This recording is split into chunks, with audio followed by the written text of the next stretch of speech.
Character लिखते हुए सबा आपके जहन में थी? बिल्कुल इनिशियल ही ये डिसाइडेड था कि सबा लीड कर रही होंगी। Okay. सबा इस कैरेक्टर में लाजमी होंगी। मैं लेकिन उस वक्त तक डाउट में था, क्योंकि जब प्रोडक्शन में चीज़ें जा रही होती हैं तो बहुत बड़ा बड़ा सोचा ज़रूर जा रहा होता है। मैंने कहा यार कहाँ मिलेगी सबा, इन्हें सबा कहाँ लाहौर से आएंगी और यहाँ पे काम करेगी। Okay. बट फाइनली ऐसा हुआ। अच्छा, मैं तो सोची थी कि फिर उम्मीद है कि हम फ्यूचर में देख सकते हैं आपको किसी ड्रामे में। कोई प्लीज़ कोई कास्ट कर ले मुझे। थप्पड़ हमारी कंटेंट राइटिंग है उसका एक बेसिक एसेंशियल इंग्रेडिएंट क्यों है जिसके बगैर हांडी नहीं बन सकती? सोसाइटी भी तो है ना तशद्दुद पसंद। तो फिर हम चेंज कैसे लाएंगे? Being a responsible person, media person, आपको नहीं दिखाना चाहिए। मैं अगेंस्ट हूँ इसके, लेकिन फिर भी चीज़ें आ रही होती हैं इस तरह की और बन रही होती हैं। सारंग की कहानी एक्सपेक्ट कर रहे थे आपके कंट्रोवर्सीज होंगी या बैकलैश भी आ सकता है? थोड़ा बहुत एक्सपेक्ट कर रहा था मैं, लेकिन थोड़ा ज़्यादा हो गया, इतना नहीं कर रहा था। जितना कैरेक्टर नेगेटिव होता है वो उतनी टीआरपी दे रहा होता है। Hey guys, अस्सलाम वालेकुम, this is Rabia and you are watching me on Fuchsia magazine. सरेरा वो ड्रामा है जो हर हफ्ते हमें एंटरटेन भी कर रहा है, अम्यूज़ भी कर रहा है, बहुत सी कॉन्वर्सेशंस भी स्टार्ट कर रहा है, और सबसे इम्पॉर्टेंट बात कि वो हमें होप दे रहा है कि हमारे यहाँ भी अच्छे टॉपिक्स पे अच्छे ड्रामे बन सकते हैं। आज मेरे साथ सरेरा के राइटर हैं अदील रज़ाक।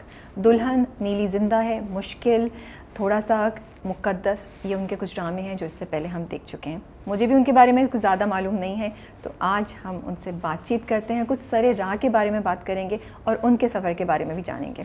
अस्सलाम वालेकुम Adeel.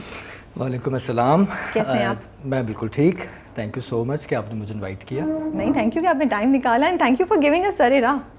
Okay, I am really glad कि आप लोग सब ने इस ड्रामे को इतना ज़्यादा अप्रिशिएट किया। अदरवाइज़ मैं बहुत ज़्यादा इससे डरा हुआ था। क्यों, आप क्यों डरे हुए थे? मैं डरा हुआ इसलिए था क्योंकि नॉर्मली हमारे ड्रामा व्यूअर्स को आदत है एक प्रोलॉन्ग ड्रामा देखने की, 25-26 एपिसोड के ड्रामा सीरियल को देखने की, और हर एपिसोड के बाद कहानी चेंज हो रही है, एक नई कहानी आ रही है।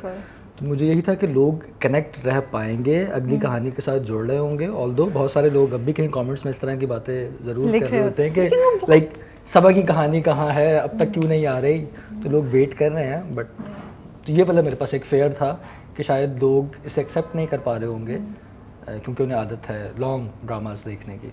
लेकिन बहुत कम परसेंटेज होगी जो इस तरह के कमेंट्स करेगी। जी हाँ, ऐसे लोगों की तादाद बहुत कम है। मैंने तो मेजॉरिटी अच्छे ही कमेंट्स पढ़े। अच्छा, तो पहली एपिसोड जब ऑन एयर गई और फिर सेकंड गई और फिर व्यूज़ इतने अच्छा है और इतने अच्छा फीडबैक मिला ट्विटर पे भी, सारे क्रिटिक्स और रिव्यूअर्स ने भी, तो तब आपका क्या रिएक्शन था? शुक्र का सांस लिया आपने? शुक्र का सांस, बहुत ज़ोर से शुक्र का सांस लिया। I was very happy. और मेरे ख्याल में पूरी टीम ने इसमें इस तरह से काम किया। मैं बिल्कुल नहीं एक्सपेक्ट कर रहा था कि फर्स्ट एपिसोड शायद इतना ज़्यादा हाइप ले रही होगी। नेक्स्ट डे सोशल मीडिया पे उसके सीन्स वायरल हो रहे हैं, लोग डिस्कस कर रहे हैं, लोग बात कर रहे हैं। सबा का भी इसमें एक बहुत मेजर रोल था। सबा की फ़ैन फॉलोइंग बहुत ज़्यादा है, लोग देखना चाहते थे और सबा आई और मैं तो कहूँगा आके छा गई। तो आपने वो कैरेक्टर लिखते हुए सबा आपके जहन में थी या नहीं? बिल्कुल इनिशियल ही ये डिसाइडेड था कि सबा लीड कर रही होंगी। सबा इस कैरेक्टर में लाजमी होंगी। बाकी सारी कास्टिंग में हमारे पास कई एक नाम सोचे जा रहे थे, लेकिन रानिया के कैरेक्टर के लिए डे 1 से ये लॉक था कि सबा होंगी। अच्छा, मैं लेकिन उस वक्त तक डाउट में था, क्योंकि जब प्रोडक्शन में चीज़ें जा रही होती हैं तो बहुत बड़ा बड़ा सोचा ज़रूर जा रहा होता है। मैंने कहा यार कहाँ मिलेगी सबा, इन्हें सबा कहाँ लाहौर से आएंगी और यहाँ पे काम करेगी। बट फाइनली ऐसा हुआ। तो अच्छा, आप चाहते थे कि सबा कमर? हाँ, मैं तो बिल्कुल चाहता था। मैं तो सबा का डाई हार्ड फैन। मैं तो शिद्दत से चाहता था कि सबा इस प्रोजेक्ट का हिस्सा बने। वो अच्छा हुआ कि बनी। चलिए, सरेरा पे हम दोबारा अपनी कॉन्वर्सेशन स्टार्ट करेंगे। उससे पहले हम थोड़ा आपके बारे में जानते हैं कि कहाँ से पढ़ा हुआ है, कितने साल से इंडस्ट्री में हैं आप, कुछ बताइए। इंडस्ट्री में ऑलमोस्ट मेरा ख्याल है मुझे 10 साल होने वाले होंगे। मेरा बिगनिंग बड़ा ही सिंपल सा था। पता नहीं, फैमिली में कोई भी इस तरह से नहीं था कि राइटिंग या ऐसे किसी साइड पर आना चाह रहा हो। मेरी अम्मा सिर्फ रेडियो बहुत ज़्यादा सुना करती थी। अच्छा। और तब हमारी रिहाइश भी जो ओल्ड रेडियो पाकिस्तान की बिल्डिंग हुआ करती थी उससे काफ़ी क्लोज थी। तो अम्मा का ख्याल था कि भाई मेरे बच्चे जो रेडियो से कुछ प्रोग्राम आते हैं उनमें शिरकत करें। अच्छा। मेरी बहन, छोटी बहन बहुत शार्प थी और उससे बड़ी स्कूल में डिबेट्स करना और ये सब। तो अम्मा ने फोर्स किया कि भाई इसको वहाँ लेकर जाना है, and I am just a supporting character with her, कि मुझे बस उसके साथ जाना था। मैं गया, मैंने देखा कि कुछ बच्चे बैठे हुए हैं और वो एक ड्रामा बोल रहे हैं और मुझे लगा ये तो मैं भी लिख सकता हूँ। आप कितने बड़े थे तब? I guess I was in class 7 और 8। ओके, तो ठीक है। वो बच्चों का प्रोग्राम था, बच्चों की सही दुनिया है। के नाम से एक प्रोग्राम हुआ करता था। ठीक है। तो मैंने नेक्स्ट वीक के लिए एक स्क्रिप्ट लिखा, जाके मैंने प्रोड्यूसर को दिखाया, उसमें उन्होंने थोड़ी बहुत तब्दीलियाँ की। वो एक 5-7 मिनट का छोटा सा खाका था और वो लाइव बोला जाता था, रिकॉर्डेड वाला सीन नहीं था। तो नेक्स्ट वीक बच्चे मेरा लिखा हुआ स्क्रिप्ट बोल रहे थे, बस इस तरह से शुरू हो गया सारा। आपको बड़ा मज़ा आया होगा, खुशी हुई होगी आपको? हाँ, खुशी हुई। फिर मुझे खुद भी लगा कि ओके, तो इसका मतलब है कि मैं ये काम कर सकता हूँ। फिर मैंने साथ साथ अदाकारी शुरू कर दी, रेडियो पे बोलना शुरू कर दिया। फिर जाहिर है कि उस वक्त जिस तरह से और वहाँ लोग मिले, उन्होंने आर्ट्स काउंसिल, थिएटर एक्टिविटीज़ और बहुत सारी और चीज़ों के बारे में बताया, तो इस तरह से एक जर्नी स्टार्ट हो गया। फिर थिएटर किया, काफ़ी अर्से किया, अपने दोस्तों का एक ग्रुप बना लिया जो वहीं रेडियो के। कर रहे थे या थिएटर लिख रहे थे? थिएटर लिख भी रहा था, थिएटर कर भी रहा था। एक्टर बनने का बड़ा शौक था। ओके। बड़ा जोर से शौक था। आप इस शौक को आगे क्यों नहीं, अभी हम क्यों नहीं देख रहे? मेरा ख्याल है कि इस वजह से थोड़ी अर्से में मुझे समझ आया कि नहीं भाई, एज एन आर्टिस्ट आपको अपने ऊपर बहुत इन्वेस्ट करना पड़ता है। वो आपके क्वालिफिकेशन, आपकी वार्डरोब, आप और बहुत सारी चीज़ें हैं उसमें, रिस्पॉन्सिबिलिटीज़। जैसे ही आप अपने स्टूडेंट टाइम के बाद आगे बढ़ रहे होते हैं तो वो रिस्पॉन्सिबिलिटीज़ कुछ इस नौइयत की थी कि मुझे लगा कि मैं शौक़ को परसू नहीं कर पाऊँगा। तो फिर शायद मुझे ये भी अंदाज़ा हो गया था कि कैमरे के लिए मैं अच्छा नहीं हूँ, कैमरे के लिए I am not a good actor. अच्छा, थिएटर वेटर मैंने किया, बहुत मज़े से किया। अच्छा, मैं तो सोची थी कि फिर उम्मीद है कि हम फ्यूचर में देख सकते हैं आपको किसी ड्रामे में। कोई प्लीज़ कोई कास्ट कर ले मुझे। अब देखिए, आपका तो ताल्लुक है प्रोडक्शन हाउस, हमसे ज़्यादा तो आपकी सुनी जाती है। ऐसा नहीं होता है। प्रोडक्शन से ताल्लुक होने के बावजूद भी ऐसा कोई सीन नहीं बन रहा होता। पढ़ा हुआ कहाँ से आपने और क्या पढ़ा हुआ है? कराची यूनिवर्सिटी से मास्टर्स किया हुआ है, मैस कम्युनिकेशन, ये मेरी क्वालिफिकेशन है। तो फिर उसके बाद जो जर्नी आपका स्टार्ट हो गया था क्लास 7 से लिखने का, साथ साथ आप पढ़ रहे थे यूनिवर्सिटी में, तो टीवी तक कैसे पहुंचे? टीवी तक इस तरह से पहुंचा कि मैंने बीच में एडवर्टाइजिंग ज्वाइन किया जब अपनी स्टडीज़ कंप्लीट की। कुछ एक दो और जो आप यूँ समझ लें कि कुछ छोटे मोटे जॉब्स किए। देन फिर उसके बाद एक मेरे उस्ताद हैं, टीचर हैं हनीफ साहब, उन्होंने मुझे एडवाइस किया कि तुम्हें एडवर्टाइजिंग की तरफ जाना चाहिए। एडवर्टाइजिंग एक सेफ सिक्योर जॉब है, तुम्हें उस तरफ आ जाना चाहिए। कॉपी राइटिंग करते थे आप? Copy writing, creative writing. तो फिर मैं क्रिएटिव राइटिंग की तरफ आया। 3 साल ऑलमोस्ट मैंने एडवर्टाइजिंग की, वहाँ पे बहुत अच्छा मुझे 3 साल में ग्रो होना शुरू हो गया। लेकिन इससे पहले मैं रेडियो पे, क्योंकि बहुत ड्रामा लिख चुका था, बोल चुका था, थिएटर बहुत ज़्यादा कर चुका था, चीज़ें पढ़ चुका था, लिटरेचर अच्छा पढ़ लिया था, तो मुझे हमेशा ऐसा लगता था कि ड्रामा है जो मेरा डोमेन है, मुझे ड्रामा की साइड पर जाना है और ड्रामा में काम करना है। तो एडवर्टाइजिंग करते हुए, क्योंकि एडवर्टाइजिंग में आप कितनी अच्छी कॉपी लिख लें, कितनी अच्छी क्रिएटिव राइटिंग कर लें, आपका ऐड चाहे कितना ही पॉपुलर हो जाए या उसका बज़ बन जाए, बट किसी को नहीं पता होता कि इसके पीछे कौन है, ये किसका लिखा हुआ है, कमर्शियल है। हालांकि कितनी लाइंस हमें याद होंगी, लेकिन हमें ये नहीं पता कि वो लाइंस, ये तो आपने बड़ी इंपॉर्टेंट बात मेरे जहन में डाली है। कभी भी एडवर्टाइजिंग के क्रिएटिव राइटर्स, इवन डायरेक्टर्स भी, डायरेक्टर फील्ड में महदूद लोगों को पता होता है। सही बात है। उसमें भी फील्ड में भी डायरेक्टर्स के बारे में फिर भी लोगों को मालूम होता है, लेकिन कॉपी तो किसी को नहीं पता, फील्ड में भी नहीं पता होता कि कॉपी किसकी है। तो ये एक रीज़न थी जो मुझे मशहूर होने का थोड़ा सा शौक था, और ड्रामा था कि मुझे ड्रामा में काम करना है। वैसे भी खैर जब मैं एडवर्टाइजिंग में काम कर रहा था तो समटाइम मेरे कॉन्सेप्ट्स इतने को लंबे हो जाते थे कि मुझे वहाँ से ही सुनने को मिलता था, भैया तुम ड्रामे में जाओ, तुम ड्रामे के आदमी हो। तो अब क्या कहते हैं वो जब आप ड्रामे में चले गए? तो खुश हैं, बड़ा अप्रिशिएट करते हैं और कहते हैं अब तुम सही जगह चले गए हो, बस तुम अब यही काम करना था। ओके, तो फिर पहले ड्रामे तक कैसे पहुँचा? जब मैं रेडियो से मुंसलिक था तो वहीं जाहिर है कि बहुत सारे लोग थे, उनसे मुलाकातें होती थी। उनमें एक शायरा गुलाम नबी थी जो इस वक्त दुरेद प्रोडक्शन हाउस की कंटेंट हेड है। उनका मुझे पता चला कि वो एमडी प्रोडक्शंस को देख रही हैं, उनसे दोस्ती थी। उन्होंने मेरे कहा ये थिएटर वेटर भी देखे हुए थे, कई दफ़ा आ चुकी थी, हमारी एक अच्छी दोस्ती थी। तो मैं पहली मरतबा शायरा के पास गया था और कुछ सिंगल प्लेस के साथ गया था। वो सिंगल प्लेस भी बने। उस वक्त कितने गिरह बाकी है कि सीरीज़ चल रही थी, उस सीरीज़ में कुछ इब्तदा में कुछ मेरे सिंगल प्लेस आए। दैन फिर मैंने एक सीरियल का आइडिया उनसे डिस्कस किया, उन्हें अच्छा लगा और इस तरह से ये सिलसिला शुरू हो गया। तो पहला ड्रामा आपका कौन सा था? जी आना जाए, फातिमा फंदी थी, अदील हुसैन थे उसमें। ठीक है। और वो बस, तो जब आपने देखा अपना ड्रामा, अपने किरदारों को जो लिखे हुए थे, आपने उनको इस तरह जिंदा होते हुए स्क्रीन पे देखा, तो क्या फीलिंग्स थी?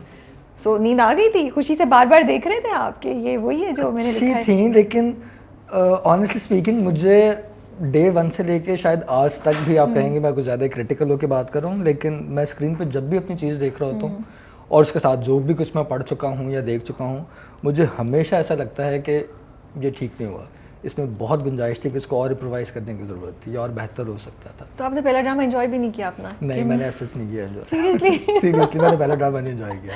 ओके। तो मुझे ये बताइए कि कौन सी बुक्स पढ़ते थे आप? पढ़ने का तो शौक होगा, नॉवेल्स, राइटर्स? जी, उर्दू लिटरेचर पढ़ा है मैंने। Okay. कुरतुलैन, अस्मत, मंटो, मुंशी प्रेमचंद, Okay. जितना अच्छा उर्दू लिटरेचर था जो मुझे अवेलेबल था लाइब्रेरीज़ में जाके पढ़ना, तो बस इस तरह से। ये अच्छी बात एक रही कि मैंने बहुत कम अरसे, क्योंकि मेरे अब्बा उस वक्त पढ़ा करते थे सस्पेंस डाइजेस्ट, तो वो थोड़ा सा पढ़ा था मैंने, लेकिन मैं बहुत जल्द ही, बहुत कम उम्र में ही अच्छे लिटरेचर की तरफ स्विच कर गया। बस फिर वो किताबें होती थी। तो आजकल के जो राइटर्स हैं या वो यूथ है जो पढ़ना चाह रही है, तो उसको आप क्या रेकमेंड करेंगे? कौन से 2 राइटर्स जो यू थिंक अगर आप लिखाई की तरफ जाना चाहते हैं तो ये मस्ट है आपके लिए पढ़ना? मेरे ख्याल में मंटो से बेहतर तो कोई भी नहीं है। मंटो को पढ़ने में मुझे बहुत मज़ा आता है, और कुरतुलैन हैदर हैं, ये बहुत अच्छा लिखती रही हैं अब भी, मतलब वो तो बहुत सारे लोगों के लिए मेंटोर हैं जिस तरह से वो कहानियों के साथ पेश आती हैं। और वैसे अगर आप अपने रीजन में रहकर ज़्यादा काम करना चाहते हैं तो बानो कुद्सिया, अशफाक अहमद, लोग इनके भी बड़े फ़ैन हैं। मुझे एक ज़माने में मैं बहुत ज़्यादा फ़ैन रहा हूँ, लेकिन अब मेरा पैराडाइम शिफ्ट हुआ है थोड़ा सा। अब किस पे शिफ्ट हुआ है आपका? मैं लेफ़्ट वाले जो राइटर्स हैं जो उनको ज़्यादा पढ़ रहा होता हूँ। ओके, आजकल भी पढ़ रहे हैं कुछ आप? नहीं, इस वक्त नहीं। टाइम मिल जाता होगा? नहीं, आजकल मेरी रीडिंग में इस वक्त कुछ भी नहीं है। तो फिर उसके बाद आपने कहा पहला तो आसानी से सब कुछ हो गया, तो फिर आपको मुश्किलात शुरू हुई, तो क्या मुश्किलात थी पहले ड्रामे के बाद? मेरी इब्तदाई जो 1-2 स्टोरीज़ थी वो बड़ी इजीली अप्रूव्ड हुई, उन पे मैंने काम करना शुरू कर दिया। फिर उसके बाद जब एक जो हम रेगुलर कमर्शियल जो ड्रामा लिखा जा रहा होता है, मैं शायद उससे कहीं भटक रहा होता था या मैं कहीं और जाना चाहता था, कुछ और लिखना चाह रहा होता था। मुकद्दस जैसे जो मेरा ड्रामा था वो थ्रिल बेस्ड था। तो मेरा जॉनरा उस वक्त मैं खुद भी आइडेंटिफाई करने की कोशिश कर रहा था कि मैं जाना किस तरफ चाहता हूँ या क्या मेरे कलम से ज़्यादा अच्छे तरीके से लिखा जा सकता है। फैमिली ड्रामा को मैं शायद अवॉइड करना चाह रहा था।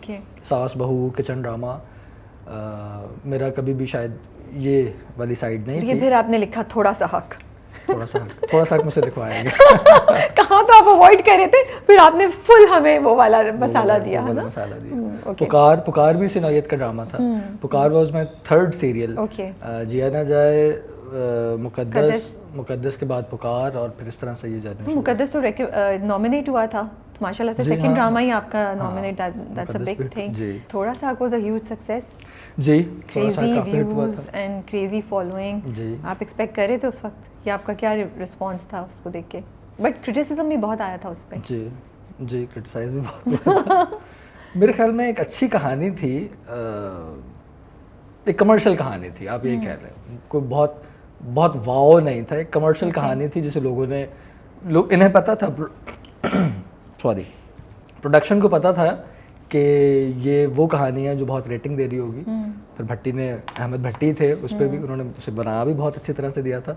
भट्टी को भी वो वाली पल्स पकड़ना आती है कि चीज़ों को बनाना किस तरह से।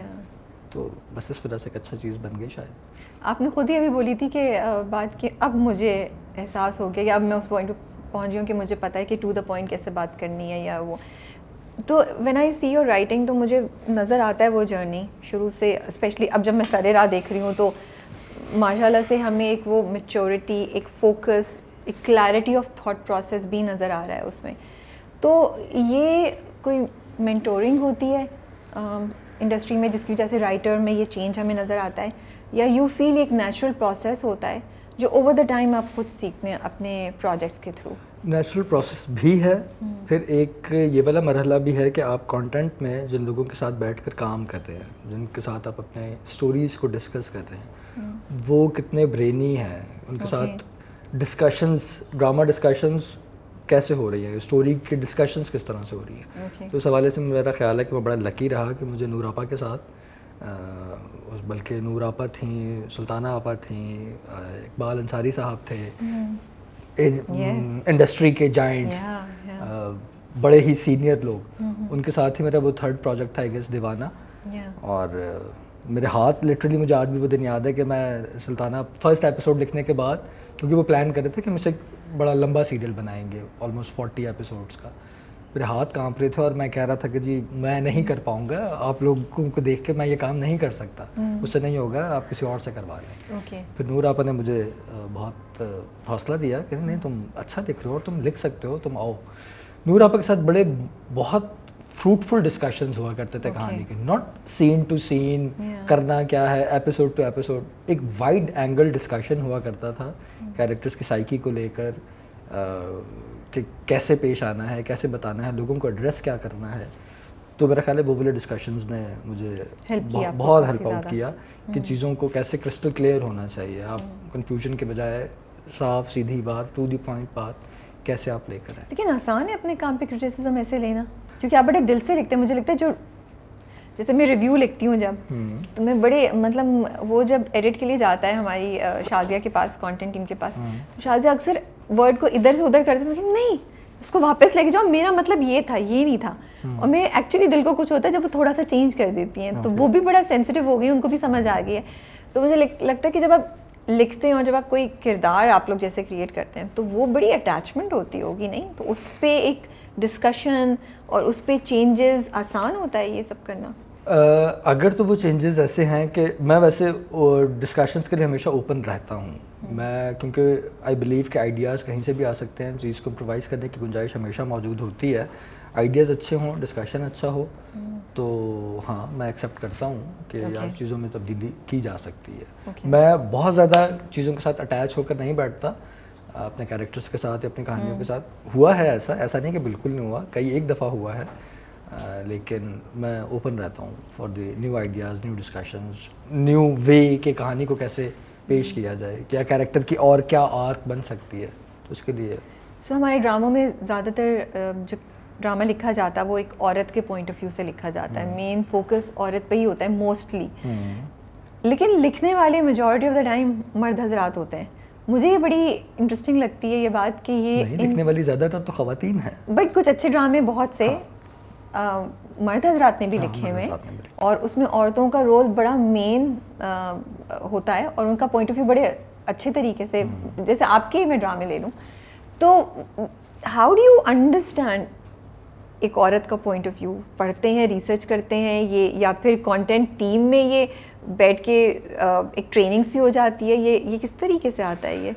नहीं, हमारे यहाँ कंटेंट पे ऐसे ट्रेनिंग वाला तो कोई भी सीन नहीं है, लेकिन मेरे ख्याल में तो आप कहानी से या डिफरेंट स्टोरीज से आप किस तरह से कनेक्ट हैं। सोसाइटी में इतनी इंस्पिरेशंस मौजूद हैं, इतनी कहानियाँ मौजूद हैं जो आप ऐसे ही अपने नॉर्मल लाइफ में देख रहे होते हैं।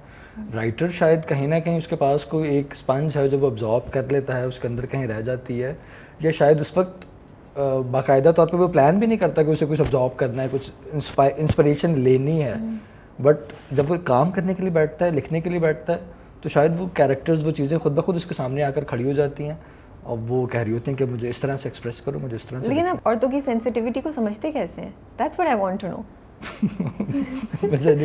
सीरियसली मुझे नेचुरल आमद है आपके ऊपर, ये नेचुरल है, ये नेचुरली शायद होता है, या आई डोंट नो, हाँ मुझे नहीं पता इसका जवाब सीरियसली। ओके, क्योंकि सरे राह में भी आपकी 4 out of 5 स्टोरीज, मैं आपसे बिल्कुल ऑनेस्टली कहूँ ना, तो मुझे ऐसा लगता है कि मैंने कोई भी सबक आमोज कहानी लिखने की हरगिज़ कोशिश नहीं किया सरे राह। अच्छा, ऑटोमेटिकली हो गया वो? ऑटोमेटिकली मैंने रैशनल लिखा है। एक सिचुएशन है, एक सिचुएशन में ये कैरेक्टर मौजूद है, उसके सामने और डिफरेंट कैरेक्टर्स हैं, उसे कैसे एक्सप्रेस करना चाहिए अपने आप को, कौन सी लॉजिकल बात है जो ये कैरेक्टर कर सकता है, तो वो लॉजिकल बातें की गई हैं तमाम की तमाम उसमें। ओके, बस शायद रैशनल हैं, इसके अलावा शायद और कोई भी बात नहीं है ऐसी। एज अ राइटर आपका क्या चैलेंज है आजकल जब आप लिख रहे होते हैं? तो इंडस्ट्री में कुछ ऐसी चीज़ें होती हैं या कुछ ऐसे एक्सपेक्टेशंस हैं जो आपको फ्रस्ट्रेट करते हैं, जो काम आपका मुश्किल लगता है कि यार ये ऐसा क्यों हो रहा है, which makes the journey a little bit more difficult? Run of the mill stories की तरफ ऑलमोस्ट चैनल्स थोड़ा सा ज़्यादा जाने की कोशिश कर रहे होते हैं, या उनका ख्याल होता है कि ड्रामा अगर ड्राइंग रूम में बंद रहता है, घर में बंद रहता है, तो वो उसकी प्रोडक्शन भी शायद ईजी है, उसको उसकी TRPs भी ज़्यादा अच्छे मिल जाती हैं। और आपने देखे हैं इस तरह के बहुत सारे ड्रामाज जो very run of the mill होते हैं, वही कहानियाँ होती हैं जो बार बार चल रही होती हैं, बन रही होती हैं, लोग बार बार उसको देख रहे होते हैं, बोर नहीं होते उससे। तो वो इजी बनी लगता है चैनल को भी, प्रोडक्शन हाउस को भी। तो बस फिर वो वाला काम कर रहे थे जिससे जाहिर है कि आप एग्जॉस्ट फील करते हैं, आप चाहते हैं कि यार कुछ अलग बात हो, किसी अलग पर्सपेक्टिव से चीज़ों को एक्सप्रेस किया जाए। तो वो वाला मौका कम मिल रहा होता है। ओके, हमारे यहाँ स्क्रिप्ट राइटर्स, स्क्रिप्ट डॉक्टर्स नहीं होते हमारे यहाँ। मतलब हाउ डू यू गाइज, मतलब एक स्क्रिप्ट आती है तो उसको कैसे गॉज किया जाता है या कैसे जज किया जाता है कि इसमें कुछ चेंजेस हैं, करनी चाहिए नहीं करनी चाहिए? आपको लगता है कि स्क्रिप्ट डॉक्टर्स होने चाहिए हमारे यहाँ? होना चाहिए कि स्क्रिप्ट्स को डॉक्टर किया जाए या उसको डिस्कस किया जाए, लेकिन न्यू पर्सपेक्टिव्स के साथ चीज़ों को ओपन किया जाए, ये बड़ा ज़रूरी है। हम असल में मेजॉरिटी से शायद ये हो रहा होता है कि वहीं रहते हुए क्या नया मसाला उसमें पैदा किया जाए, इस पे डिस्कशंस फिर भी आपको कंटेंट में देखने को मिलते हैं। अदरवाइज़ बिल्कुल कोई नई कहानी, बिल्कुल कोई नया पर्सपेक्टिव या आउट ऑफ द बॉक्स जाकर किसी चीज़ को डिस्कस करना, वो वाला रुझान थोड़ा सा कम है, जो कि मेरा ख्याल है होना चाहिए। लेकिन आपको लगता है कि आप ओके होंगे स्क्रिप्ट पे इतनी डिस्कशन हो रही है और इतनी चेंजेस के साथ आपके पास वापस आ रहा हो एज अ राइटर? डिपेंड करता है कि फाइनली आप क्या अचीव करना की प्लानिंग है आपके पास, क्या आप उस स्क्रिप्ट के थ्रू कहाँ पहुँचना चाहते हैं, कहाँ जाना चाहते हैं। जो नॉर्मली हमारा टीआरपी वाला ड्रामा है, रेटिंग वाला ड्रामा है, उसके लिए मुझे लगता है कि इतने लंबे चौड़े डिस्कशंस की कोई ज़रूरत नहीं है, वहाँ नहीं होना चाहिए। हाँ, अगर आप कोई बहुत आपने डे वन से आपको पता है कि आपने कुछ और ही प्लान किया हुआ, आप तो कोई बड़ी चीज़ बनानी है, तो डेफिनेटली उसके लिए इस प्रोसेस से गुजरा जा सकता है, गुजरना चाहिए, बिल्कुल गुजरना चाहिए। फोकस ग्रुप के बारे में आपका क्या ख्याल है, होने चाहिए हमारे यहाँ? मैंने एडवर्टाइजिंग में बहुत फोकस ग्रुप्स देखे हुए हैं जब मैं एडवर्टाइजिंग कर रहा था 3 साल तक, लेकिन ड्रामा इंडस्ट्री में ऐसा कोई फोकस ग्रुप मेरी नज़र से तो नहीं गुजरा। कहीं अगर होता भी हो तो वो शायद मेरे इल्म में नहीं है, मेरी कम इल्मी है, लेकिन हो सकते हैं, होने चाहिए। लेकिन इस वक्त हमारी नॉर्मली प्रैक्टिस है कि स्क्रिप्ट्स तैयार हो जाते हैं, ऑलमोस्ट लास्ट एपिसोड्स भी लिखे जा चुके होते हैं, तब उनकी शूट प्लान की जा रही होती है। इट मीन्स के कोई फोकस ग्रुप, कोई ऐसे डिस्कशंस की कहीं कोई गुंजाइश नहीं बन रही होती, वो सिर्फ आपके कंटेंट के साथ ही वो डिस्कशंस हो रहे होते हैं, जिन्हें पता होता है कि हमारी स्क्रीन पर क्या चलना है या क्या चलना चाहिए। वो लोग इसके एक तरह से आप समझ लें कि फ़ैसला ले रहे होते हैं, प्रोड्यूसर्स कह लें, कंटेंट डिपार्टमेंट को कह लें, तो ये लोग काम ये करते होते हैं। क्योंकि आपने फोकस ग्रुप्स के साथ काम किया हुआ है और आपको उनकी इफेक्टिवनेस का पता होगा, तो why do you think it's ज़रूरी है कि हम लोग इस चीज़ को स्टार्ट करें, इनकॉर्पोरेट करना अपने ड्रामा इंडस्ट्री में? होना चाहिए, बिल्कुल होना चाहिए। क्या फ़ायदा होगा उससे, आप बताएं। मेरे ख्याल में उससे न्यू आइडियाज़ आ रहे होंगे भाई। लोग क्योंकि एक्चुअली शायद फडअप हो चुके हैं, वो बोर हो चुके हैं, स्पेशली सास बहू वाला ड्रामा देख कर वो चाहते हैं कि कोई नई बात हो, कोई नए एंगल से चीज़ें आए।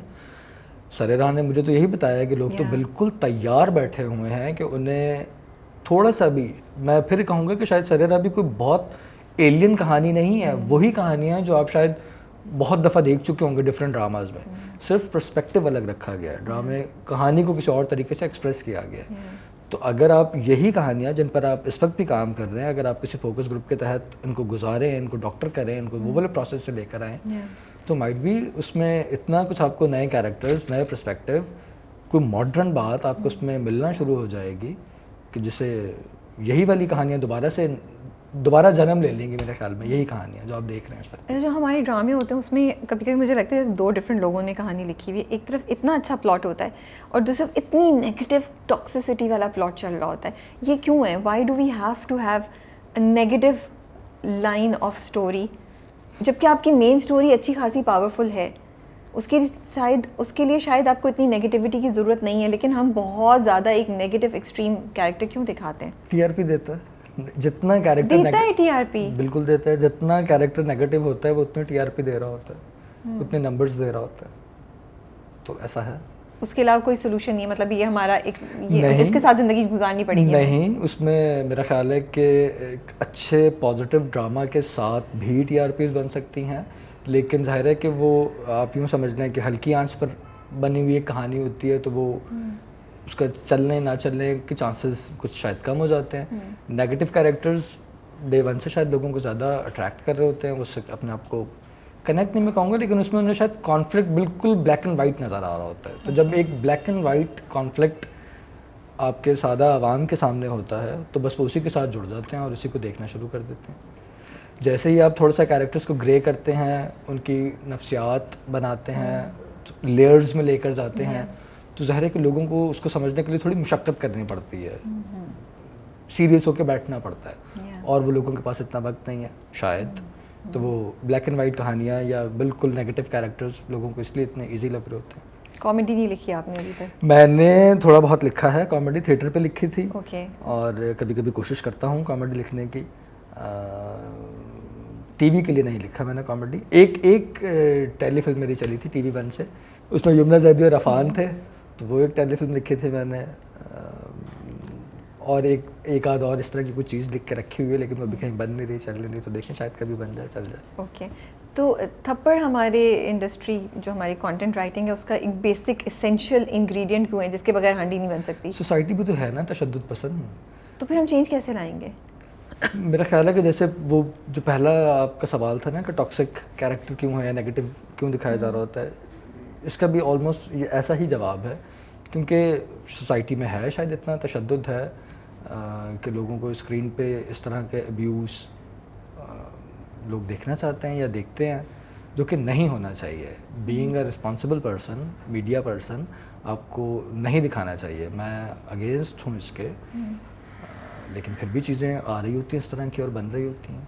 तो अगर आप राइटर कम्युनिटी को रिप्रेजेंट कर रहे हो, आप आपस में भी बात होती होगी राइटर्स की, ये मोस्टली राइटर्स का अपना इनिशिएटिव होता है, अपना वो होता है कि वो डाल रहे होते हैं थप्पड़, या आपको लगता है जो आपकी ऑब्जर्वेशन भी रही है कि बहुत दफ़ा प्रोडक्शन हाउसेस डलवा रहे होते हैं? नहीं, प्रोडक्शन हाउसेस ऐसे थप्पड़ मेरे एक्सपीरियंस में तो नहीं आया कि वो कह रहे हों कि थप्पड़ डाला जाए। मेरी कोशिश होती है कि अगर कहानी में कहीं कोई ऐसी ज़रूरत है कि आना है, आ रहा हो, और फिर जवाबी थप्पड़ भी आना चाहिए। वो जवाबी थप्पड़ ज़रूरी नहीं है कि वो फिज़िकल थप्पड़ ही हो, उसके और भी बहुत सारे तरीके हो सकते हैं। इवन पहले थप्पड़ के भी और भी बहुत सारे तरीके हो सकते हैं। अगर आप किसी को बैश करना चाहते हैं, इट्स नॉट नेसेसरी कि आप फिज़िकली अब्यूज़ करते हुए दिखाएं, स्लैप दिखा रहे हो आप स्क्रीन पे। अगर आपने कोई सख्त बात करनी है तो उसके और भी बहुत गुंजाइश मौजूद है और वो होनी चाहिए। बट आप सोचते हैं वैसे ही वैसे जहन में कि गोइंग फॉरवर्ड आप, जैसे सरेआम में तो हमें नहीं नज़र आया कुछ भी ऐसा थप्पड़ वप्पड़, तो मतलब हम एक्सपेक्ट कर सकते हैं कि आपकी स्क्रिप्ट में आइंदा हमें कभी थप्पड़ नज़र नहीं आएगा? अननेसेसरी तो खैर बिल्कुल नज़र नहीं आएगा। अगर कहीं आया भी तो उसका रिएक्शन होगा, लॉजिक होगी, बात होगी, वजह होगी, और फिर जवाबी थप्पड़ भी होगा। मतलब मियाँ बीवी को या बीवी मियाँ को या बड़ा भाई छोटे भाई को या बहन बहन को थप्पड़, इस तरह की चीज़ें हम अवॉइड कर सकते हैं आपकी स्क्रिप्ट में, हम सोच सकते हैं ऐसा? हाँ बिल्कुल बिल्कुल। मतलब वो पुलिस वाला मार रहा है चोर को, ठीक है वो समझ आती है, चोर चोर को मार रहा है वो समझ आती है, ऐसी चीज़ें, उसमें वायलेंस है या कुछ है? ऐसे नहीं, बाकायदा प्लान करके शायद कभी भी ना मैंने इस तरह से लिखा है, ना मेरे एक्सपीरियंस में ये भी नहीं आया कि कहा गया हो कि यार थप्पड़ डाल देते हैं ताकि TRPs बन रही हों। अभी जैसे जो मेरा नेक्स्ट प्रोजेक्ट आने वाला है, एक टॉक्सिक आदमी का ही कैरेक्टर है उसमें, और उसके साथ एक लड़की फंस चुकी है, लेकिन पूरा एक जर्नी है, कैरेक्टर आर्क है कि उसे फ्रीडम चाहिए, उसे निकलना है वहाँ से, तो उसे किस जर्नी से गुजरना पड़ेगा। सिचुएशन है, सर्कमस्टांसेस के तहत वो लड़की फंसी है, एंड उसने निकलना कैसे है, तो वो सारा रास्ता बताया गया है उसमें। नहीं वो तो समझ आती है, अगर आप एक अब्यूसिव इंसान दिखा रहे हैं और आपका टॉपिक भी अब्यूज़ है, वो समझ आती है। एक बैकग्राउंड जब आपने दे दिया है ना कि भाई, तो वो एक्चुअली होता है कि हाँ इस किस्म के बैकग्राउंड के लोग इस तरह की चीज़ें कर सकते हैं। लेकिन जब एक नॉर्मल हीरो को आप दिखा देते हैं ना, ये करते हैं, नॉर्मल हीरो का थप्पड़ मारना तो खैर बिल्कुल जस्टिफाइड नहीं है, वो समझ नहीं आती कि यार ये क्या हो रहा है, ये हम क्या दिखा रहे हैं। नॉर्मल हीरो का जो ठीक ठाक चल रहा हो, रोमांस में चल रहा हो, मोहब्बत भी कर रहा हो, उसका तो कहीं ऐसे ही हाथ उठा लेना तो बिल्कुल अगेन कि कोई रीज़न हो, लॉजिक हो, बात हो, सिचुएशन हो, तब तो फिर भी आप कहीं समझ सकते हैं, अदरवाइज तो बिल्कुल नहीं। मेरे नहीं ख्याल के ऐसा मैंने कभी लिखा है या ऐसा होना चाहिए स्क्रीन पे। मुश्किल का क्या बैकग्राउंड था? मुश्किल कैसे आपने कंसीव किया? व्हाई डिड यू राइट मुश्किल? मुश्किल बहुत पुरानी कहानी थी, बहुत पहले मैंने उसे कंसीव किया था। फिर जियो पहुंची वो कहानी, उन्हें समझ आई वो कहानी, और उस पर काम शुरू हो गया। ओके और थोड़ा सा की मोटिवेशन क्या थी?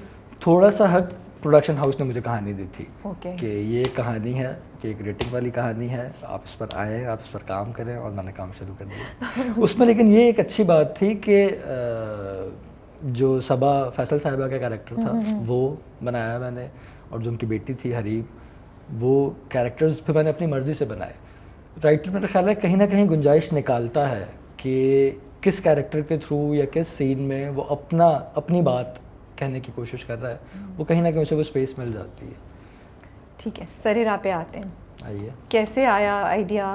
प्रोडक्शन हाउस ने बोला, आपने कहा, इनिशिएट कैसे हुआ ये? नहीं, मुझे प्रोडक्शन हाउस से कॉल आया था कि एक प्रोजेक्ट है, एक मिनी सीरीज़ टाइप एक प्रोजेक्ट है जिसमें हम डिफरेंट सब्जेक्ट्स पे बात करना चाह रहे हैं, कहानियाँ करना चाह रहे हैं, तो आ जाएं और बैठ के बताएं कि क्या हो सकता है। ठीक है। इनिशियली उनके पास से सिर्फ 2 कैरेक्टर्स थे कि एक इंटरसेक्स कैरेक्टर होना चाहिए, एक हमें इसकी कहानी पर जाना है, और एक कैब ड्राइवर लड़की होनी चाहिए। ये 2 कैरेक्टर्स थे, कहानी इनकी कोई नहीं थी। फिर इनकी कहानी मैंने बनाई, पहले हमने स्टोरीज़ बनाई, ऑलमोस्ट कई एक कहानियाँ बनाई, वो कहानियाँ हमने डिस्कस की, आपस में बैठ कर डिस्कस की, प्रोडक्शन हाउस से डिस्कस की, और फिर उन कहानियों को लॉक किया और फिर स्क्रिप्ट लिखना शुरू कर दिया। तो ये 5 टॉपिक्स जो आपने उठाए, 5 कैरेक्टर्स हैं आपके, राइट? कैसे चूज़ किया आपने कि ये 5 टॉपिक्स हैं जिन पर मुझे बात करनी है? कोई गाइडलाइंस थी या ये आपके दिल के करीब हैं ये टॉपिक्स, इसलिए आपने ये किए? नहीं, मेरे पास सिर्फ एक बात थी कि जी वुमेन एम्पावरमेंट की इसमें बात होनी चाहिए। तो वुमेन एम्पावरमेंट के लिए जो आसपास कहानियाँ शायद मैंने देख रखी थी, और बीइंग अ ड्रामा राइटर मैं ये ज़रूर सोच रहा था कि वो कितना ड्रामेटिक हो सकता है, कौन से कैरेक्टर्स के साथ आप एक अच्छा ड्रामा मैं लिख पाऊँगा, एक अच्छा ड्रामा लिख पाऊँगा। जस्ट एक इतनी सी कोशिश थी, बस उसमें ये कैरेक्टर्स बन गए तमाम के तमाम। क्योंकि बैलेंस बड़ा अच्छा था। इनफर्टिलिटी एंड कपल्स का आपस में conflict is an old concept जो पता नहीं कब से चल रहा है। ये प्रॉब्लम जब से दुनिया स्टार्ट हुई है तब से, राइट? लेकिन रामीन की कहानी which is a social media content creator, वो आज की कहानी है। सो उसकी रेलेवेंस, दोनों की अपनी अपनी जगह रेलेवेंस सोसाइटी, मुझे लगा ये आपके जितने भी सब्जेक्ट्स थे उसमें रेलेवेंस बड़ी ज़्यादा थी। किसी ना किसी सोसाइटी के एक तबके को या लोगों को वो जाके कनेक्ट कर रहे थे, शायद ये भी इस वजह से भी। तो इसलिए मुझे इंटरेस्टिंग लगा कि आपकी चॉइस ऑफ टॉपिक्स जो था वो बहुत मिक्स था, अच्छा था। एक जो स्टैंडर्ड है और एक जो कुछ नया है। तो वो एक कॉन्शियस एफर्ट थी या बस हो गया, कहीं कहानी देखी आपने रामीन जैसी तो वो बस गई थी तो यूज़ कर ली? नहीं, क्योंकि कैब ड्राइवर मेरे पास एक गाइडलाइन थी कि हमें एक लड़की को कैब में बिठाना है कि वो सड़क पर आई है, और फिर वो डिफरेंट कहानियों से उसने टकराना है, डिफरेंट लोगों से वो टकराती जाएगी और हम उनकी कहानियों की तरफ बढ़ते चले जाएंगे। ये बेसिक एक स्ट्रक्चर हमने शुरू में ही मुझे बताया गया था कि इस स्ट्रक्चर के साथ आना है। और कैब ड्राइवर ज़ाहिर है कि वो लड़की होगी जो एक lower middle class, lower class की लड़की होगी जो किन हालात का शिकार होगी, तो वो फिर हालात मैंने बनाए और वो चीज़ें इस तरह से इसकी कहानी बनी। डॉक्टर बहू पे मैं लिखना चाहता था, ये हमेशा से ये सब्जेक्ट कह लें या ये कैरेक्टर मुझे लगता था कि यार इस पर कहीं ना कहीं मुझे मौका मिले तो ये बात होनी चाहिए, क्योंकि इसमें वुमेन एम्पावरमेंट मुझे ऑलरेडी कहा गया था। मैंने कहा ये एक अच्छा मौका है, तो वो जस्ट एक कहानी मैंने लिखी, वो फ़ौरन समझ आई सबको कि हाँ यार ये तो एक अच्छा सब्जेक्ट है। साथ उसमें इनफर्टिलिटी वाले सब्जेक्ट को भी मैंने रखा है ताकि हस्बैंड वाइफ के दरमियान एक कॉन्फ्लिक्ट हो, एक ड्रामा हो, कुछ बात हो, और लोगों को शायद कुछ नया देखने को भी मिलेगा। तो इस तरह से ये कहानी बन गई। रामीन वाला अगर आप पूछ रही हैं तो इस तरह के तो कितने सारे सोशल मीडिया कैरेक्टर्स हम देख चुके हैं कि लोग, लेकिन हमने टीवी पे नहीं देखी है कहानी। हाँ, टीवी पर नहीं देखी है कहानी। टीवी पर मेरा ख्याल है टीवी पर भी शायद कहीं इक्का दुक्का आने की कोशिश हुई होगी, लेकिन उसका भी बड़ा वो एक छोटा सा पार्ट होता है किसी कैरेक्टर की जिंदगी का। वो बेस्ड ही पूरे इस कॉन्सेप्ट पे नहीं है, जैसे आपकी तो पूरी एपिसोड उस लड़की की जिंदगी और वो पूरा एपिसोड उस पे थी। अच्छा, तो टैक्सी पुरानी क्यों रखी, नहीं क्यों नहीं रखी? मैंने दरअसल ये बताने की कोशिश की कि वो आदमी जो रानिया के जो अब्बा हैं, उन्होंने ख़ुद कभी ज़िंदगी में अपग्रेड होने की कोशिश नहीं की। तो जैसे जो उन्हें पहली एक गाड़ी मिली वो उसी के साथ चलते रहे, ज़िंदगी उसी के साथ उन्होंने अपनी गुजार दी। अपने आप को अपडेट करना चाहिए वक्त के साथ साथ। ये वाला एक थॉट लास्ट एपिसोड में रिवील हो रहा होगा कि जहाँ सबा का कैरेक्टर अब्बा के सामने जाके खड़ा होगा, उनसे बात कर रहा होगा और टैक्सी चेंज होगी।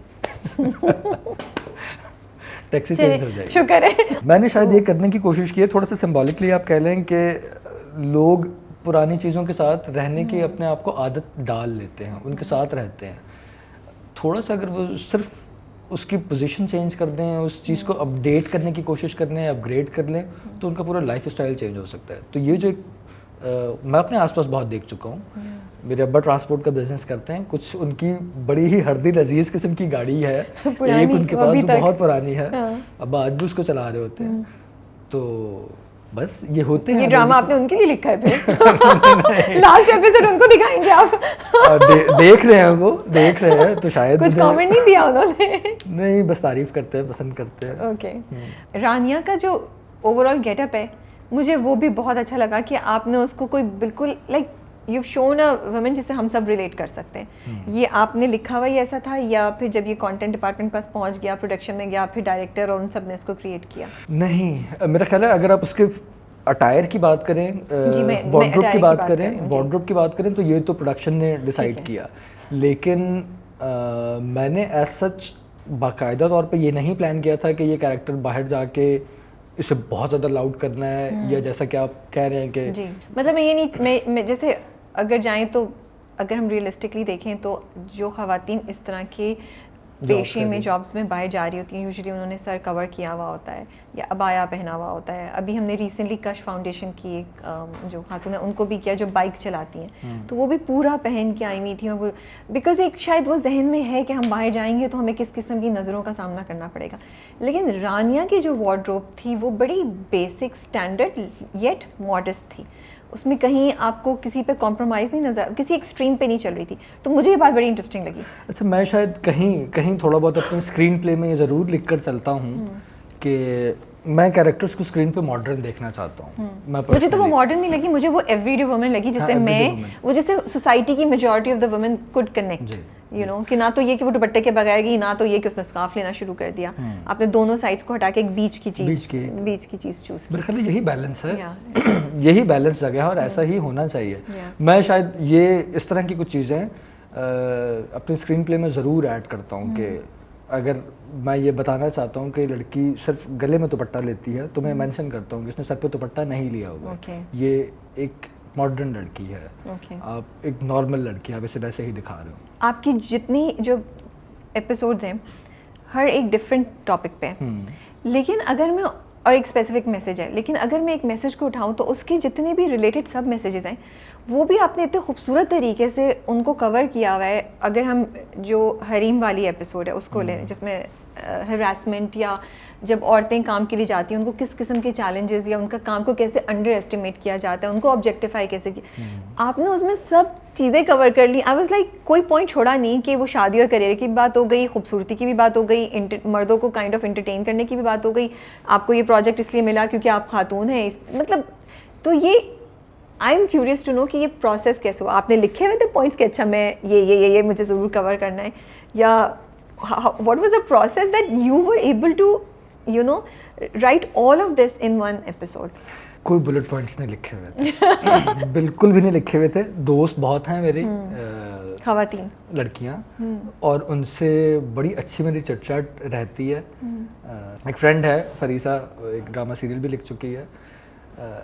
हरासमेंट को लेकर मैंने थोड़ा सा उससे डिस्कशन किया था कि अगर तुम्हें कैब ड्राइवर मिल जाए जो फीमेल हो तो बताओ तुम्हारा क्या रिएक्शन होगा। देन फिर हम और उस पर कुछ ना कुछ बात करते गए कि like being a office girl तुम्हें क्या क्या फेस करने को मिला कभी, तो वो उसने कुछ बातें मुझे बताई, या और जो कुछ फ्रेंड्स हैं उनके थ्रू कुछ ना कुछ इस तरह की बातें सुनने को मिलती रहती हैं। तो मैं बस लिखने बैठा हूँ और मुझे लगा कि यार दो लड़कियाँ बैठ जाएंगी और अगर वो आपस में बातें कर रही होंगी तो वो कैसे बातें कर रही होंगी, ठीक है, जस्ट क्लोकियल अंदाज में, डे टू डे लैंग्वेज में मैंने उसे लिख दिया।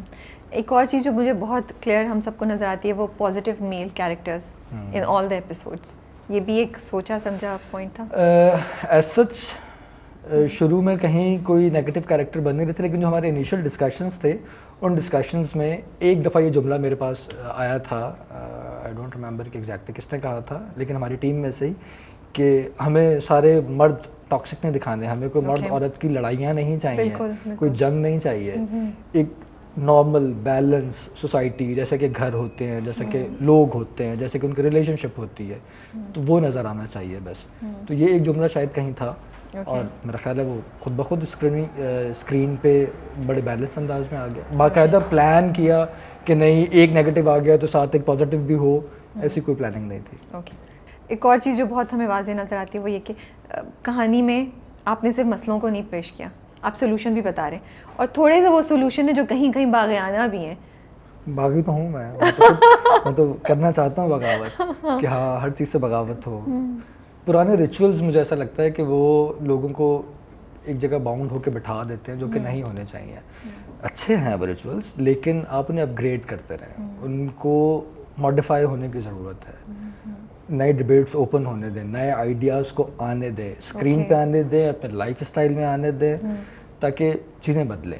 वरना आप उसी एक ही दायरे में घूमते रहेंगे, जैसा कि आपकी कहानियाँ घूम रही होती हैं, आपके कैरेक्टर्स घूम रहे होते हैं, आपकी स्क्रीन घूम रही होती है। आप थोड़ा सा चेंज करें, मौका तो दें, आपको खुद उसका रिजल्ट नज़र आना शुरू हो जाएगा। But I want to appreciate, आपने बड़ा अच्छा बैलेंस रखा हुआ है। रामीन की कहानी में भी माओ दोनों को आपने शादी में कर दिया, तो बिकॉज मसला होता अगर आप खाली इन दोनों को निकाह करवा देते, लेकिन अब्बा हजूर भी नाराज़ हैं, लेकिन माओ की परमिशन थी। तो I really loved that balance, जो शायद बहुत सी फैमिलीज़ को भी आइडियाज़ दे रहे हूँ, लड़के लड़कियों को भी आइडियाज़ दे रहे हूँ। आई होप सो, बिकॉज मुझे सरेरा ऐसा ड्रामा लगता है, ऐसी सीरीज़ लगती है जिसमें बहुत इफेक्टिवली बड़े अच्छे मैसेजेस हैं और थॉट प्रोसेसेस बड़े चेंज हो सकते हैं। अगेन सिचुएशन में कैरेक्टर्स रैशनल बिहेव कर रहे हैं, लॉजिकल बात कर रहे हैं, उन्हें जो बेस्ट सोल्यूशन नज़र आ रहा है, जो किसी भी लॉजिकल आदमी को नज़र आ सकता है, किसी भी सोचने वाले दिमाग को नज़र आ सकता है कि यार इस सिचुएशन को इस तरीके से हैंडल किया जा सकता है, तो वो उसके लिए इनिशिएटिव लेता हुआ नज़र आ रहा है। अगेन के यही इनिशिएटिव्स शायद आपको स्क्रीन पे देखने को मिलते हैं, लेकिन वो 25-30 एपिसोड्स के बाद जब वो इनिशिएटिव्स नज़र आते हैं, उससे पहले आप इतनी नेगेटिविटी या इतना स्लो पेस एक देख चुके होते हैं कि वो उस वक्त होना आपको शायद इतना मैटर नहीं कर रहा होता। वैसे मैं बहुत ड्रामे देखती हूँ, मुझे ऐसा कुछ नजर नहीं आता। हाँ, मैं तो नहीं ऐसे इतने अपलिफ्टिंग मैसेजेस और बहुत ही कम ड्रामे। अच्छा, ये क्यों करते हैं हम लोग? ये राइटर्स का कितना इसमें इन्वॉल्वमेंट होती है कि एक कहानी चल रही है जो 30 एपिसोड्स की है, तो सब कुछ जाके ना वो 29 और 30th एपिसोड में होगा। मतलब बीच के 10 एपिसोड हम रोज आएंगे, हम कहेंगे भाई वो इस कमरे से निकल के उसके कमरे तक ही बस जा रहे हैं, लेकिन आखिरी 2 में वो छलांगे मार के एक इमारत से दूसरी इमारत, पता नहीं उन्हें सब ये क्यों होता है? ये इसमें आपका कितना ताल्लुक है, आप लोगों का क्या रोल है, और डायरेक्टर और प्रोडक्शन हाउस का कितना रोल है? मैं आपको ऑनेस्टली बताऊँ, मेरा ख्याल है तमाम ही राइटर्स ये कर रहे होते हैं या सोच रहे होते हैं कि पहला जो कॉन्टैक्ट पर्सन उनका होता है वो होता है कॉन्टेंट। कॉन्टेंट आपको नॉट एग्जैक्टली डिक्टेशन मोड में नहीं, लेकिन वो आपको ये बता चुका होता है कि यार हमारी स्क्रीन पर क्या चलेगा या कैसा चाहिए, उस कहानी का डिस्कशन से आपको एटलीस्ट पता चल चुका होता है। उसके बाद कंटेंट राइटर अपनी जानिब से ये कोशिश कर रहा होता है यार first draft max second draft approved हो रहा हो, कहानी अप्रूव्ड हो जाए ताकि मामला आगे बढ़े, हम काम कर सकें, हम अपनी कहानी सुना सकें। तो आप एतराफ़ जुर्म कर रहे हैं? एतराफ़ जुर्म इस सेंस में कि फॉर द ड्रैग्ड एपिसोड जो हमें मिलती हैं देखने के लिए? नहीं, ड्रैग की डिमांड होती है ना, ड्रैग चाहिए होता है शायद, क्योंकि वो इसीलिए तो इस तरह से वो प्लान करने लग जाते हैं फिर राइटर्स। लेकिन मुझे लगता है जब हम सरेरा देख रहे हैं, that is a pure example of creativity, intelligence and well balanced script and ideology. तो हम इसी चीज़ को एक 25 या 30 एपिसोड्स की सीरीज़ में क्यों नहीं देखते हैं? आपने 30 बनाने, आप 40 बना लें, लेकिन 25, 22, 23, 4 मतलब 28, 29, 30 को उसको थोड़ा इंटरेस्टिंग क्यों नहीं हम बना सकते? हम डिफरेंट ट्विस्ट क्यों नहीं ला सकते? हम फ्लैशबैक्स और इतना ज़्यादा स्लो प्रोसेस स्टोरी में हम क्या क्रिएटिवली अपने आप को इतना ट्रस्ट नहीं कर रहे, या हम एनवेलप को पुश नहीं कर रहे हैं और हमने एक्सेप्ट कर लिया है कि बस यार वो प्रोडक्शन हाउस ने बोला है 30 है तो बस अब चला के किसी तरह हम 30 बना दें। पुश नहीं कर रहे, एक ये रीज़न है। दूसरा, आपकी कहानी जब एक प्रेमिसेस में बंद हो चुकी होती है, एक घर में आप ला चुके होते हैं, तो आपको वो खुद ही ब्रेक करना होता है। आप बाहर निकलें या तो आप कैरेक्टर्स को बाहर भेजें। तो अब प्रोडक्शन के अपने इश्यूज़ हैं। आप कैरेक्टर को अब्रॉड ले जाएं तो आपकी प्रोडक्शन उठ के अब्रॉड नहीं जाएगी, वहाँ जाके काम करना नहीं शुरू कर देगी। तो ला महाला आपके हाथ पैर इस सेंस में बंधे हुए होते हैं कि ये मेरे 8 या 9 मेजर कैरेक्टर्स हैं, 4-5 मेजर कैरेक्टर्स हैं, ये मेरी 2 लोकेशंस हैं, 2 या 3 लोकेशंस हैं, और मुझे इन्हीं में पिंग पोंग करते रहना है। तो मेरा ख्याल है राइटर्स भी खुद ये वाली कोशिश कम करते हैं कि वो निकलें, अपने ही कंफर्ट जोन को तोड़ें, उसी कहानी के अंदर रहते हुए और कुछ और करने की कोशिश करें। कुछ तोड़ते भी हैं, तोड़ने की कोशिश भी करते हैं, तो वो सबको इतना इजीली समझ नहीं आ रहा होता। वो चाह रहे होते हैं कि यार वहीं वापस चलो, क्योंकि जो रास्ता है उसी को लेके चलो, नया रास्ता चलते मतलब। सारंग की कहानी एक्सपेक्ट कर रहे थे आपकी कंट्रोवर्सीज होंगी या बैकलैश भी आ सकता है? थोड़ा बहुत एक्सपेक्ट कर रहा था मैं, लेकिन थोड़ा ज़्यादा हो गया, इतना नहीं कर रहा था मैं। शौक लगा आपको जब इतना ज़्यादा सोशल मीडिया पे? सरप्राइज हुआ कि ऑनेस्टली स्पीकिंग एक इंसान के तौर पे पेश करने की कोशिश की है एक इंटरसेक्स बॉय को, कि भाई इसको रिस्पेक्ट दो, इसे वो बेसिक नीड्स दो जो हर इंसान डिजर्व करता है। हाँ, इसे वो सारे बेसिक्स प्रोवाइड करो जो हर इंसान का राइट बनता है, उसको मिलने चाहिए। तो जस्ट एक इतनी सादा सी और आसान सी बात की गई है।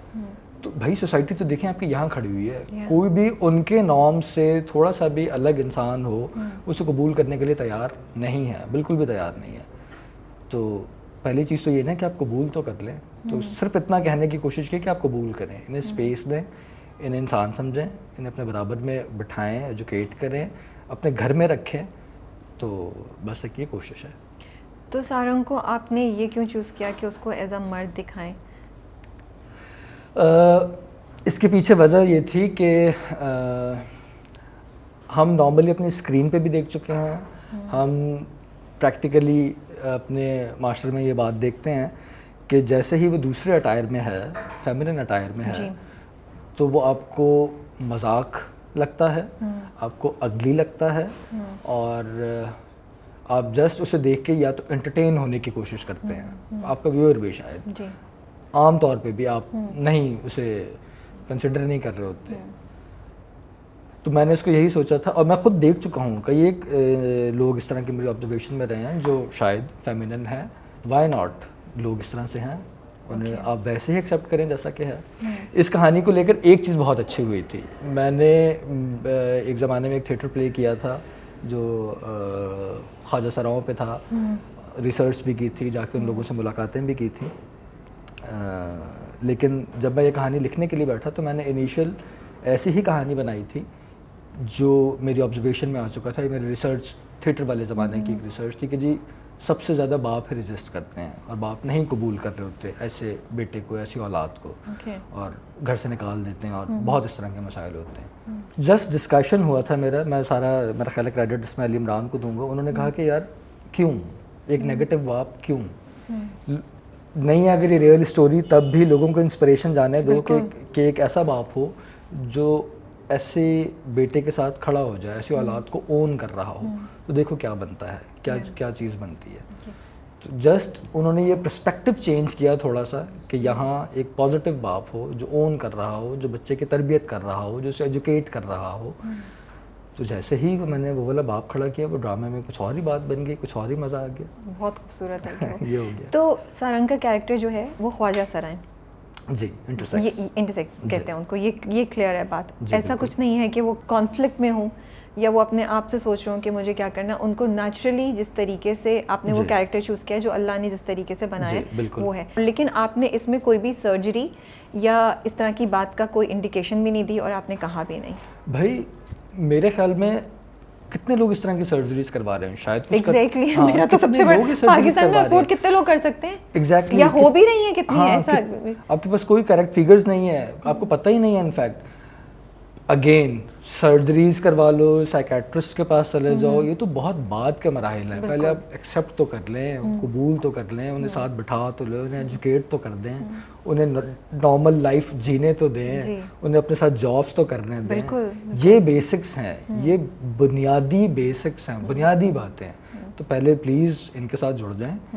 ये सर्जरीज और ये सारी बातें उसके बाद आगे की हैं। ये तो आपको अफसोस हुआ कि जब इतनी सोशल मीडिया पे कुछ परसेंटेज ने इस तरह के कमेंट्स किए और वो सर्जरी पे भी पहुंच गए और सब, जबकि आपने ऐसी कोई बात भी नहीं की थी, तो उस वक्त आपको थोड़ा सा नहीं, मैं सरप्राइज हुआ पहले, फिर मैं हंसा भी, मैंने कहा ओके, अगर ये नेगेटिव पब्लिसिटी कहीं हो रही है जो शायद लोग नहीं भी देख रहे थे, वो भी अब चौंक कर देखेंगे।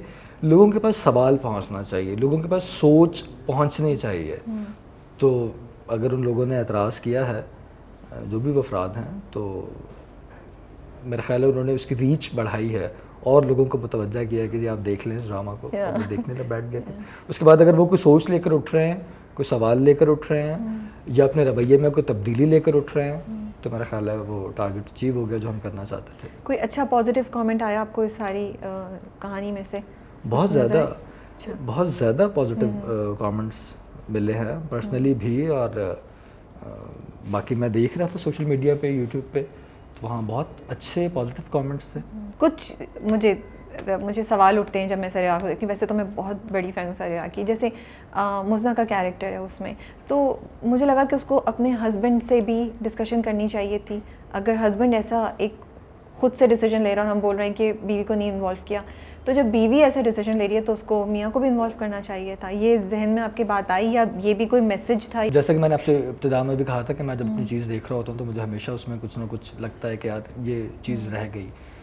मेरा ख्याल है ये गुंजाइश थी, ऐसा हो भी सकता था, लेकिन कहानी का एक नेचुरल फ्लो होता है जो राइटर को ख़ुद भी शायद उस वक्त नहीं अंदाज़ा हो रहा होता, कि वो वैसे ही एक्सप्रेस करता है जैसे कि नेचुरली उस वक्त बन रहा होता है। जो मोमेंट था कि उसे हॉस्पिटल में एक बच्चा मिला, बच्ची मिली, वो उसे घर ले आई, वो शायद कहीं इस थॉट प्रोसेस में थी कि वो बाद में हस्बैंड से बात कर रही होगी, वो इस बात को एग्री कर रहा होगा।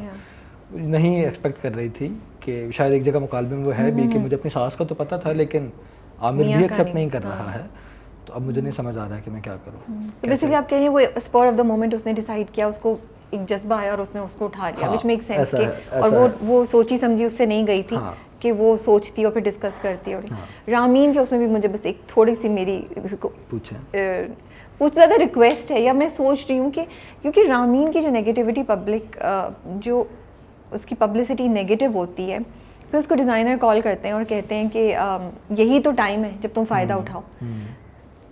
It is in a way a true representation of क्या होता है। मेरा कंसर्न ये है कि जो हमने ये दिखाया उससे क्या हम ये आइडिया चांस है लोगों को दे रहे हैं कि ओ हमें भी ऐसा कंटेंट क्रिएट करके वायरल कर देना चाहिए ताकि हमारे पास और बिजनेस आ जाए। मुझे सिर्फ इस चीज़ का डर था। देखिए, जिनमें ये वाला हौसला है ना कि वो कोई भी कंटेंट, कोई भी XYZ कंट्रोवर्शियल कंटेंट वायरल करने का सोच रहा हूँ, तो ये वाला ख्याल, ये नेगेटिव थॉट उनके पास ऑलरेडी कहीं ना कहीं मौजूद होगा अगर वो ये करना चाहते होंगे। लेकिन आपके पास ऐसी कई एक एग्जांपल्स हैं कि जो कोई भी XYZ वायरल वीडियो से बने हैं सोशल मीडिया स्टार्स, और उसके बाद मॉर्निंग शोज़ उन्हें बुला के बैठा रहे हैं, सोशल प्लेटफॉर्म्स पर उनसे बात की जा रही है, उन्हें गेस्ट के तौर पर बुलाया जा रहा है, चीज़ें हुई हैं, उन्हें बिज़नेस मिलना शुरू हुआ है। मैंने शायद एक जगह ये भी लिखा था कि मुकालमे में भी था कि कौन थी वो दो बहनें जो बड़ी फोक सिंगर्स थीं और उसके बाद वो कोक स्टूडियो तक पहुंची थीं, बीबीज़, जस्टिन बीबीज़, हाँ जस्टिन बीबीज़। तो ये एक एग्जांपल है। अच्छा, वो नेगेटिव एग्जांपल नहीं है, लोगों को उनका गाना अच्छा लगा, तो आप देखें कि वो कोक स्टूडियो तक पहुंचे just because of social media power ना। इट्स नॉट नेसेसरी कि वो कोई बहुत ही ख़राब वीडियो हो जो आप वायरल करें तो कुछ ऐसा हो रहा हो। फ़ायदा उठाओ, आपको सोसाइटी में ये रवैये भी नज़र आते हैं, तो वाई नॉट जो कुछ रैशनल लॉजिकल बात सोसाइटी में मौजूद है वो आप जाने दें। नॉट नेसेसरी कि लोग इससे सीखेंगे कि ओके मैं आपको वीडियो वायरल करूं और फिर मैं मशहूर हो जाऊंगा या मशहूर हो जाऊंगी। सो आपको लगता है फिर writing does not change thought process? No, I don't think so. अच्छा, मुझे लगता है writing does change thought process and ideas देती है। दैट इज़ वाई हम सरेरा में इतनी चेंजेस देख रहे हैं और हमें होप नज़र आती है। मुझे बस ये था कि आपकी बात बिल्कुल ठीक है कि वायरल जब होती है वीडियोस तो ऐसे ही लोग फेम ले लेते हैं और जॉब्स एंड बहुत सी अपॉर्चुनिटीज़ आती हैं, बस उसकी क्योंकि उसकी वायरलिटी नेगेटिव थी, तो वो मुझे लगा कि हम इंडोर्स कर रहे थे कि अच्छा ये हो जाए तो उसका भी फ़ायदा उठाओ, और नहीं है तो कर लो नेगेटिव वायरल, ताकि ज़्यादा it's easier to do, it's very difficult कि पॉजिटिवली आप वायरल हो। नेगेटिव चीज़ें फिर भी आसानी से मेरा कॉमेडी ख्याल है टॉक्सिक कि मैं शायद अगेन इस प्रोसेस से नहीं सोच रहे होंगे आप क्या? हाँ नहीं, लेकिन अगेन एक सिचुएशन आ गई, आपने प्लान नहीं की थी, अब वो सिचुएशन हो गई, उसके बाद आप क्या कर सकते हैं? ऐसा मैं क्योंकि कभी भी शायद इतनी सबक आमोज है, इतना पॉजिटिव जो अगेन, लेकिन आपकी सारी एपिसोड्स बहुत सबक आमोज हैं। सबक आमोज लोगों को पता नहीं क्यों लग रही है। आपने नहीं कोशिश की थी? मैंने बिल्कुल कोशिश नहीं की। हम आपको ऐसी क्रेडिट दे रहे हैं उस वक्त से। नहीं, मैंने ये कोशिश नहीं की कि वो सबक आमोज हों। मैं सबक आमोज कहानियों पे कोई बिलीव नहीं करता हूँ। अगेन रैशनल लॉजिकल बातें हैं जो आपको लग रहा है कि ये सबक आमोज बातें हैं। वरना ऐसी सिचुएशन में हर कैरेक्टर को, हर इंसान को ऐसे ही बिहेव करना चाहिए, ऐसा ही कोई कदम उठाना चाहिए। तो वो शायद लोगों को लग रहा है कि हमें से बड़ा कुछ सीखने को मिल रहा है। अगर वो सीख रहे हैं तो मैं कहूँगा कि ओके। लेकिन आप देखें, इंसानों की या जितने भी कैरेक्टर्स हैं, ख़वातीन आप कह लें, जो भी बिल्कुल बेसिक्स की बातें हुई हैं। ऐसी कोई बहुत आउट ऑफ द बॉक्स बातें नहीं की गई हैं कहानी में। Basic human rights, basic women rights जैसी छोटी छोटी डिटेल्स और बातें हैं। तो अगर ये लोगों को वाओ लग रहे हैं तो इट मीन्स के लोगों को ये सारे राइट्स है, ये सारी बातें नहीं अवेलेबल हो रही ना, नहीं मिल रही हैं। हाँ, नहीं मिल रही हैं। तो इसका मतलब है कि आपकी सोसाइटी वाकईतन कहीं बहुत पीछे खड़ी हुई है। वो बेसिक राइट्स देने को नहीं तैयार। तो इसीलिए वो स्क्रीन पर आए तो लोगों को लग रहा है कि ये कौन सी बात हो गई, ये तो आज तक हुई नहीं है, हमने देखी नहीं है। तो आप ये देखिए तो सही ना कि वो बेसिक राइट्स आप नहीं दे रहे हैं, तभी आपको वाव लग रहा है। आज कल कोई किसी स्क्रिप्ट पे आप काम कर रहे हैं आजकल? जी, जियो के लिए एक प्रोजेक्ट अगला लिखा जा रहा है, बस खत्म होने वाला है जी, लास्ट एपिसोड है। चलें, शुक्रिया बहुत बहुत आपका thank you so much time देने का और इतने ढेर सारे सवालों के जवाब देने का। थैंक यू सो मच कि आपने मुझे इनवाइट किया, मुझे भी अच्छा लगा आपसे मिलकर। चलें, we wish you all the best for your future projects. Thank you so much.